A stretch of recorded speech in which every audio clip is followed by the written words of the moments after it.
I'm Dr. Paul. We just wrapped up our personal injury seminar for attorneys, and it's comprehensive. It's when we cover all the major categories from the top 5 categories of documentation, the defense categories, the narrative report, the trial testimony. We're here with Attorney Craig. He's out in Montana.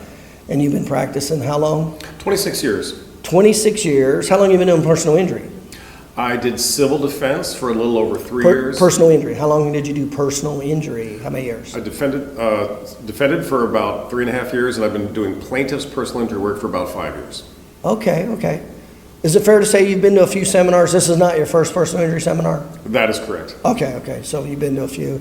And how would you relate this personal injury seminar to the other ones? Let's say on a scale of 0 to 10, how would you relate this personal injury seminar to the other ones that you've been to?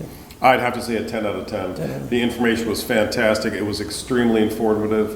It's a lot to digest. I might watch the playback again because there's so much information come at us, but it was extremely informative, and I really appreciate it. Now, one of the main reasons that this focuses on is the doctor's documentation to stop unfair, bad faith lowball offers. Can you see now why you're getting lowball offers and how and what you can do to stop them? Absolutely. Now, prior to the seminar, did you understand why you were getting lowball offers, the detail at which we went into it? Not at all, no.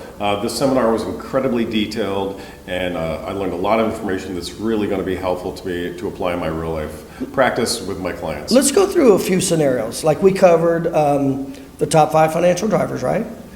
And then we went through each category and we showed what determines whether or not that will support an injury award or not.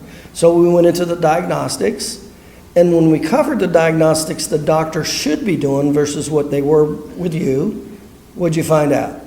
Well, I thought the doctors that I've been working with were giving me decent documentation, but I don't think so anymore because you covered so many diagnostic tools and methodologies and categories that I'm just not getting in my cases that make so much sense in real life situations and applying this to how I'm going to convey this to a jury. Well, specifically, we covered the top 14 injury diagnoses, the top 7 primary.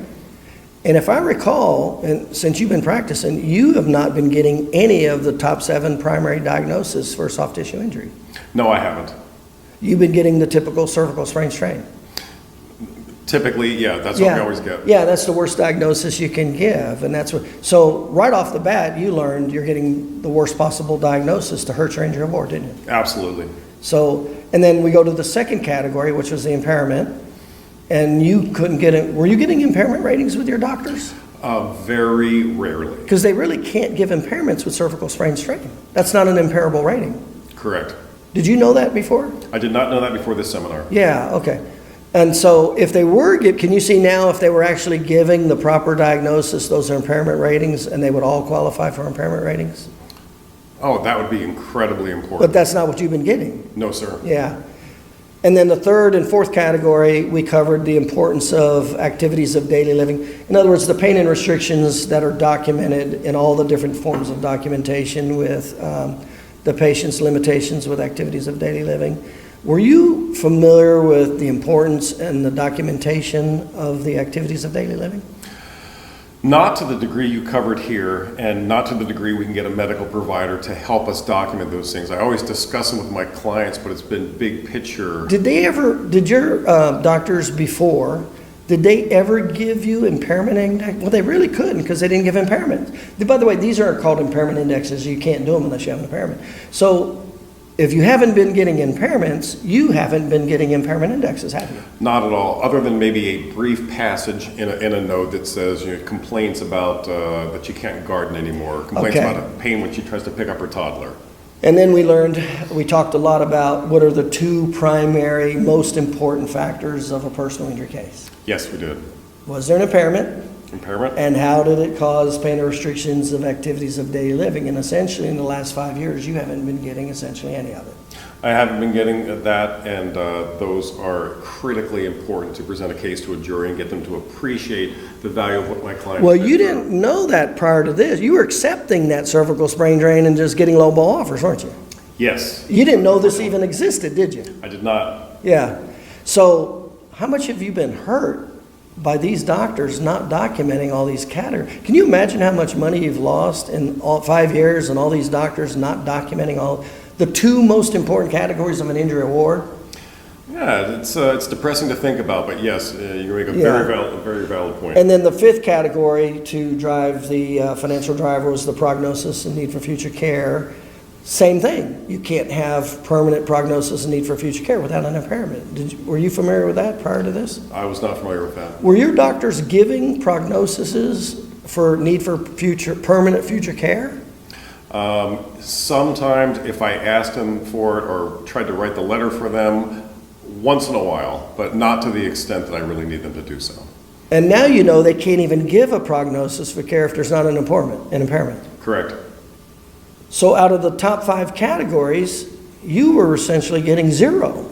Or were you getting, what were you getting? I mean, you were kind of getting nothing then, weren't you? Yeah, at times. You were getting cervical sprain strain and that's always the primary diagnosis at the ER. no impairment, no ADLs, no restrictions, no prognosis. Correct. Do you see why you're getting stuck with low ball offers? Absolutely. Okay, so now you know how to make the difference, right? Yes. Okay. Last question, how did you like the explanation of the 3 phases of healing? And that's the definition that creates an impairment rating or explains why patients have pain and restrictions the rest of their life. How'd you like that? That was honestly the most fascinating part of this whole 3-day seminar was learning about the 3 phases of healing, Right. which I'd never been educated on before. Yeah. And how important is it that the insurance adjuster or a jury understand that relative to an impairment, physical restrictions with ADLs, and all of those directly impact your injury award? How important is that? Critically important. It is extremely important, and a lot of insurance adjusters think they have an MD at the end of their name, but they don't. Yeah. And I'm going to help educate them. So in the last 5 years, you've never had any doctors, chiropractors, anybody explain to you the 3 phases of healing and why the person has pain and restrictions permanently the rest of their life? Never before this seminar.